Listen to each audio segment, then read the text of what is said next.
What's up, guys? Welcome to Lehto Files. I'm retired F-16 pilot Chris Lehto, turned unidentified anomalous phenomena investigator. I've been getting tons of spears on my mini-series, episode 1 and 2 of Mount Wilson Ranch, where I go to Mount Wilson Ranch with 3 other investigators, and we run experiments, basically initial site survey experiments. So I wanted to go through why I went to Mount Wilson Ranch. What is my thinking? Because I see I've lost a lot of people. I've ruined my supposed credibility by investigating pseudoscience and not following what you guys want to see. So this video go through why I'm investigating Mount Wilson Ranch, why I think it's interesting. It goes back to the 1970s to Stargate and a CIA-funded remote viewing project. No joke. Smash that like button if you do like this content, and then subscribe to get future notifications. You can always support the channel at patreon.com/Chris Lehto. Thanks for being here. Let's get to the video. I've received a lot of negative comments, negative feedback on my mini-series, Mount Wilson Ranch, where I physically go to a supposed paranormal hotspot and do my own investigation. It seems you people would rather have me sit in my basement and just look online at what other people are doing and read it out to you, okay? Because that's what a lot of these other people are doing. If you look at these other content creators, they're just reading stories, everybody. Where is the information? So why do I want to go and find my own information? Okay, if you've been watching my videos over the past 6 months, you see I have a certain theme. This starts with Donald Hoffman. Donald Hoffman is a scientist, and he's basically supporting the idea that space-time is doomed. As we search lower and lower for a fundamental particle to our universe, we're finding that there's nothing there. There is actually nothing there. Look at the Heisenberg uncertainty principle. You can't know the momentum of a particle and actually where it is going. You can't know two things at once. The same thing with actual space-time, with materialism, is it's doomed. As we look further and further to get a fundamental particle, what we're finding is that the universe is decidedly non-local. This means our physicists are unable to find any evidence of an actual bedrock to our universe. There's no evidence for consciousness. How does consciousness come out of the material world? So far, our physicists are stumped. The only thing we can prove is consciousness, right? The only thing, this experience right now that you and I are undergoing, right? That's really the only thing we can prove exists, actually. And yet, from our materialistic viewpoint of the universe, we can't find any evidence of this. Don't you think that is surprising? I've made videos about this in the past showing that our universe is largely scalar. There are studies linking our neuronal network of our brain statistically correlated to the makeup of the galaxies of the universe. What is this just coincidence? Or is there some deeper patterns that we haven't realized? Is there something relating to consciousness? And it's not just when we look at the microscopic scale. Okay, James Webb Space Telescope is blowing our models out of the water. You look at our galaxy formation, complex galaxies cannot have formed as early as the James Webb Space Telescope is observing. Our current models are totally broken. Okay, what is dark matter? There is a current crisis in cosmology because the James Webb Space Telescope is upending all of our supposed models. Basically, we don't know. There are many, many things we don't know. We don't know what the universe is made up of. We don't know if it is actually a materialistic world or an idealistic world, and we have no proof or evidence of consciousness. These are some big, large, gaping holes in our understanding. So that is why, one reason I'm searching for Mount Wilson Ranch. That's one reason why it is interesting to me. I've seen a lot of comments saying that I'm hurting my own credibility by looking at these fringe topics, by investigating fringe topic. And my question is, what would you have me investigate? Do you really think the government is going to give us the information? It has been 80 years, 80 years. All of these things have been done before. We've had public hearings before. We have had U.S. Air Force projects. Project Blue Book looked into it. Why would the government change its tune now? That is the point of getting our own data. I can sit on the sidelines. I can sit in my basement and try and wait for information to come out, or we can go on our own investigations. We can use decentralized science. That was the point of UAP Society, is to bring these people together. UAP Society brought Carl into the fold. Carl Crusher, Carl Vibe, brought other members of UAP Society to Mount Wilson Ranch as a study location. We can set up camera systems, Sky 360 camera systems. The owner, Jeff McBurney, has allowed us to do this. He says we can. He has Starlink installed. So that means we can spread out 3 camera systems in the area. We can get our own video evidence. As an observatory, Mount Wilson's 8,000 feet up. Super clear skies. It's near Groom Lake, Area 51. So it has an amazing observatory. We can use it as an observatory. That's another reason I'm looking is the government is not going to tell us. I really don't think so. The best way we can force disclosure is to find our own evidence using decentralized science. So why else is Mount Wilson Ranch interesting to me? I did a video on Ultraterrestrials. That was a paper by Hal Puthoff, peer-reviewed paper he released this year. In the paper, Hal Puthoff argues that we should not limit ourselves to any solution. Should not limit our solutions. So all the nuts and bolts people out there, all you nuts and bolts people, realize none of our physics has found any actual nuts and bolts. There's nothing there. You go to look at what are the nuts and bolts made of, guess what? It's nothing. Okay, we cannot find it. And we can't find something related to consciousness. If you look at Jacques Vallée's own argument on this is that it could be psychic phenomena. Jacques Vallée, basically the top Indiana Jones member of ufology, he believes, he's written a paper in 2004 with Eric Davis, that the phenomenon is also psychic. There is a psychic element to the phenomenon. We can't tell if it's physical, anti-physical, or psychic. We have to consider all options. That was from Jacques Vallée. He also went to Mount Wilson Ranch. He was there with Hal Puthoff. Hal Puthoff's recent paper, Ultraterrestrials, in a peer-reviewed paper, Cosmology, argues that we can't limit ourselves. As soon as we limit our options, now we're never going to find the answer. Okay, so just saying that it's only nuts and bolts is going to limit all of your options. You're going to limit your possible solutions. So if the actual answer, which by the way, nobody knows what the actual answer is, if the answer is in that solution set, you will never ever find it. That's the point. If you don't believe it's possible, guess what? It will never be possible. That was Hal Puthoff's argument in his paper on ultraterrestrials, is that we need to consider all options.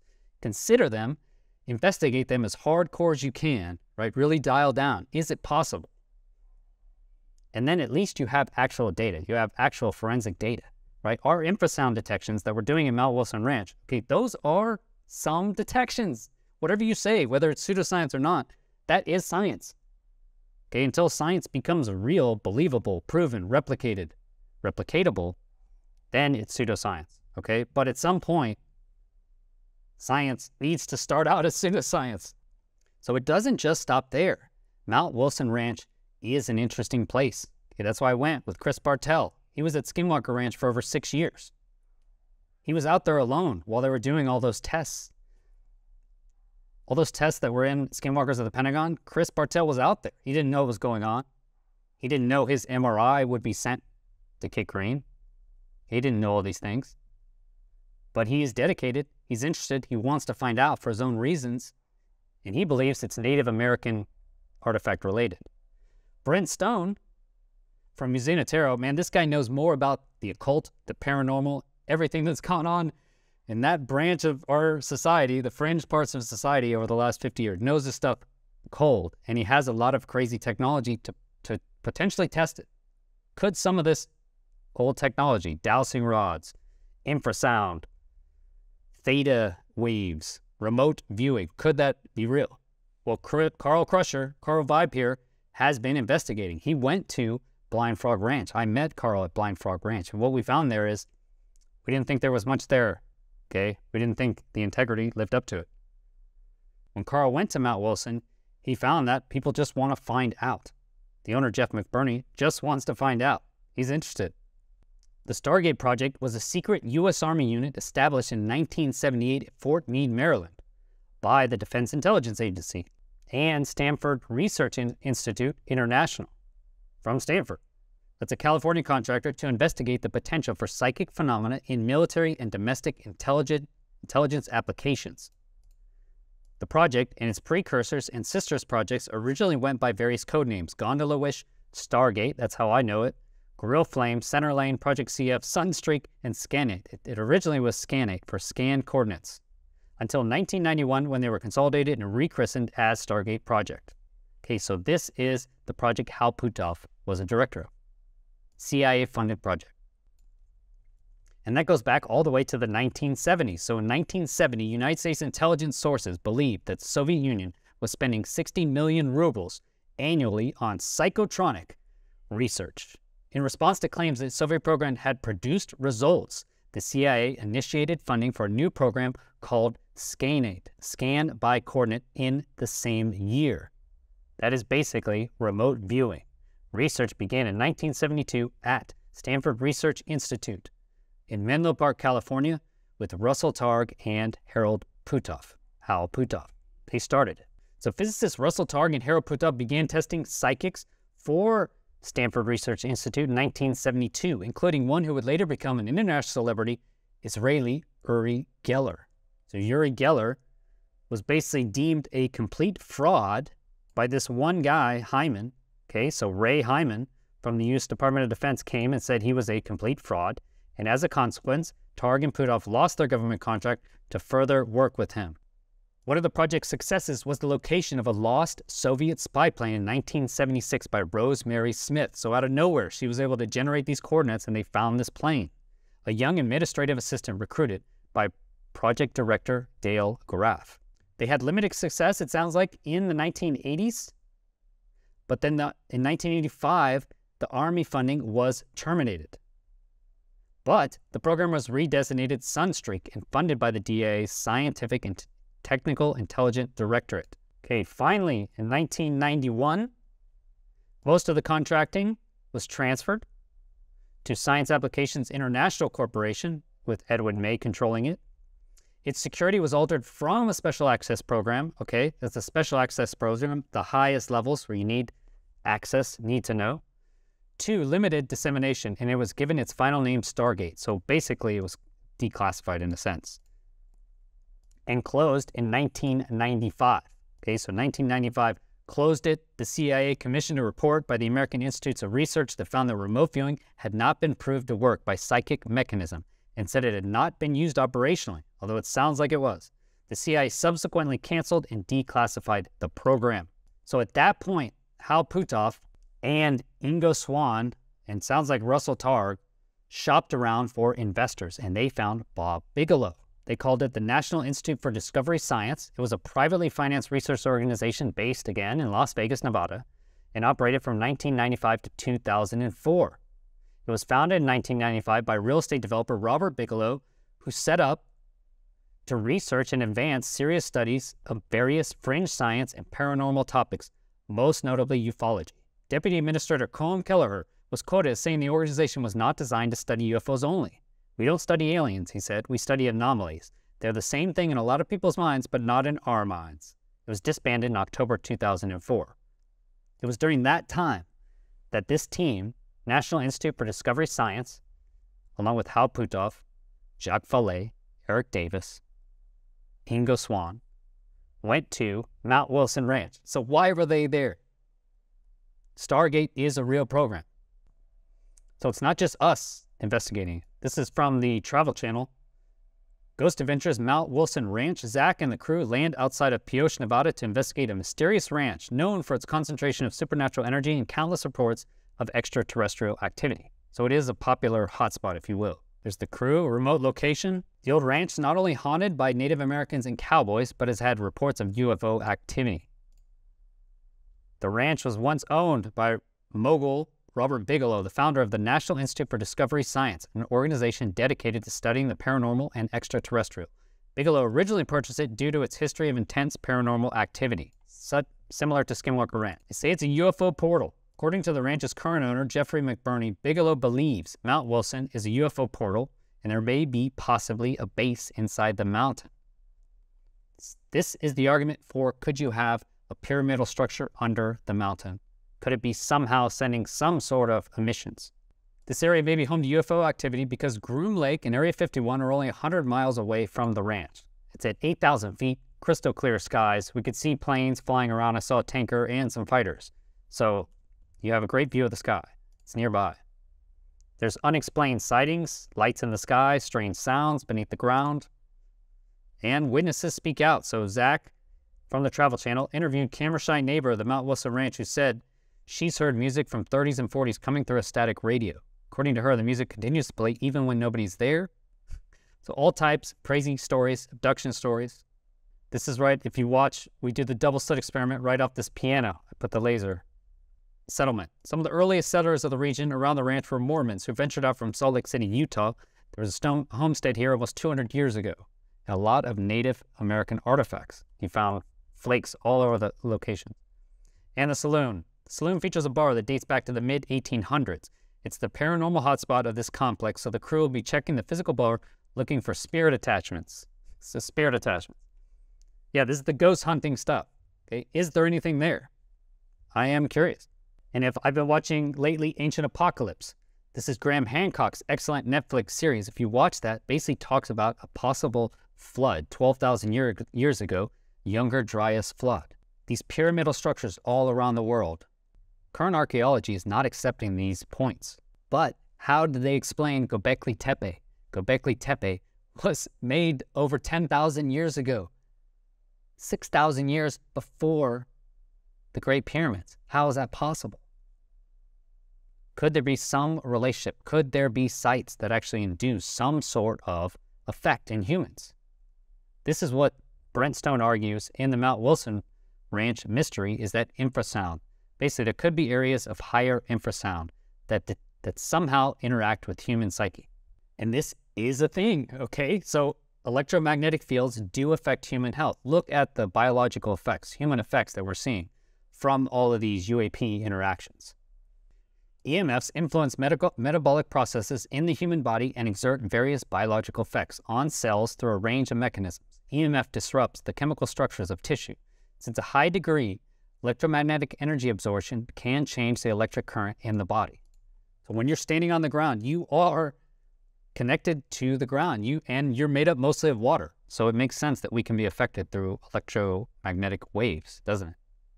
In Mount Wilson Ranch mystery, I use dowsing rods, and you can say what you want about dowsing rods, right? But when you're holding them and you bring them closer together, there is some field interacting. I mean, you could see it with your eye. Okay, so there are things we don't understand. There are things we don't know. Could Schumann resonances be interacting with human brains? Could it be putting you into a theta state? This is a hypnagogic state where people can be in a meditative state, halfway between dreaming and awake. Okay, from the NASA site, Schumann resonances are basically electromagnetic standing waves, or quasi-standing waves, they say, at certain frequencies. While they've been predicted in 1952, Schumann resonances were first measured reliably in the early 1960s. Since then, scientists have discovered the variations in the resonance correspond to changes in the seasons, solar activity, activity in Earth's magnetic environment, and water aerosols in the atmosphere, and other bound phenomena. So what Brent Stone and Carl is saying is, could these other phenomena be human-related? Look, I mean, Schumann's resonances affect everything else human-related. Solar activity, activity in Earth's magnetic environment, and water aerosols in the atmosphere. We know the ground is connected to us in some manner. All we're saying is, can we get actual evidence that there is a link? So that's what we're doing, Mount Wilson Ranch. This is the third reason I think it's exciting, because there are new types of science that can be done. And the idea of Mount Wilson Ranch is it can be a central hub for UAP society, decentralized science, people with different interests, different systems, different technologies, different theories, going and trying to test their theory to actually see if it works. Okay, we're never going to break through by saying, that'll never work. You might as well not try it. Well, I'm going to go look on the ground for myself. And if it's not true, then I'll say it's not legit. Okay, there's nothing to see here, but I'm going to go and investigate it. Hope that made sense and cleared up a lot of questions in your mind. It's definitely fringe science, but I think it's worth it going out there and investigating on our own. I wanted to do it as a mini-series, so now we can act like special forces. Okay, if there is a hotspot now, we can do an initial investigation, much, much, much cheaper than a History Channel or like a Tear in the Sky, right? A full documentary. We can do this with just a team of dedicated investigators doing what we want to do. Let me know what you guys think. I listen to the feedback, read all the comments, and I'll put these series on the other channel, on UAP Society channel, and get back to standard Lehto Files videos that I know you guys enjoy. Thanks for being here. Have a great day. Peace.